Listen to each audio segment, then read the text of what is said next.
Hi, my name is Gehry. Welcome to my live stream. I'm here to answer all your live tweets you have about me and my work.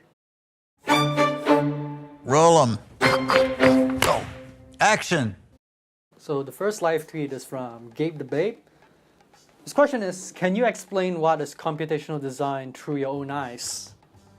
Well, I think computational design is a unity between software technology and architecture. In a way, I find that computational design as an important innovation in the architecture world and in many of my works. Without it, the possibility of creating my iconic works were nearly impossible due to the complexity of the design, adding in the amount of time and resources needed to create a model. One powerful element of computational design is it allows architects like us to produce complex architecture models and make changes to them easier compared to handmade models. For me, it wasn't until I discovered the CATIA aerospace engineering software. So the software itself enabled me to express my design through complex geometrical calculations and parametricism. So for our second live tweet question, we have Frank is dank. Damn. So his question is, the Lewis Residence project was one of your influential works. How does computational design play a role with this project throughout the design process? So the Lewis Residence began as a project to commemorate one of my architect friends, Peter B. Lewis.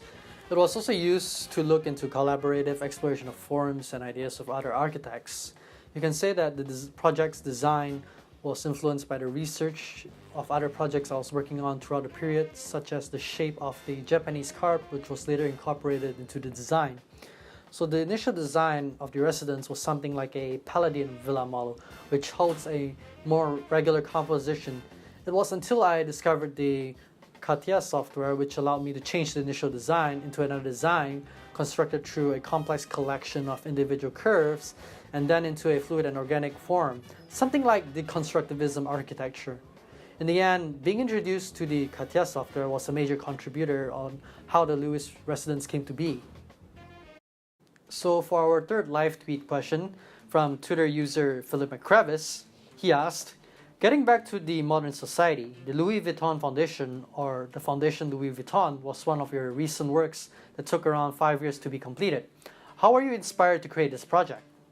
I was originally looking into the design of late 19th century glass with its transparent lightness and garden architecture, while trying to combine it with deconstructivism architecture, which inspired me to create the form of the Foundation Louis Vuitton building. Another thing to note is that I was trying to combine a French traditional art de vivre, meaning the art of living, with my architecture style. In the same time, I was also experimenting with the light and mirror effect so that the building itself fits in with the natural environment around it. So coming up next, we have a response from Twitter user Hentacles. So he asked, how is it affected by computational design? So I used a new software I developed, Digital Project, which retains similar features with the CATIA software, as well as several improvements so that I am able to express my creativity in a way that the CATIA software couldn't.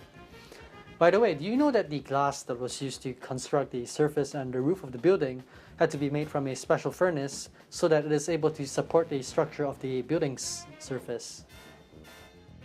So for our next live tweet from Twitter user Gerber, he asked, looking back at your works and comparing them as a whole, is there any relationship between them at all, or do they represent or mean something in your architecture practice? When you look at it, you can see there is an obvious connection between these projects and some of my later projects. For example, the use of computational design software to create the shape and form to suit the design based on deconstructivism architecture. I also try to design the buildings in a way that opposes postmodern architecture, as well as to introduce and use softwares to model and design buildings. So for our final live tweet from Twitter user WexOnWeckOff, he asked, how do you see computational design further shaping the future of architecture as we know it?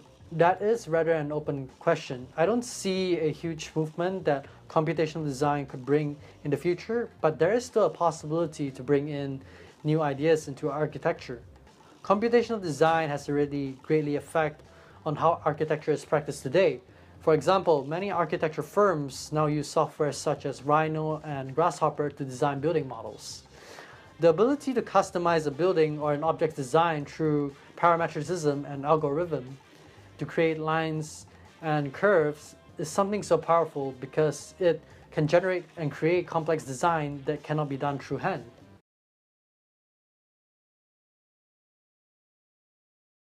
So that concludes with our live stream. I hope you're satisfied with my response. I'm Frank Gehry. Thank you for tuning in, and I'll see you next time.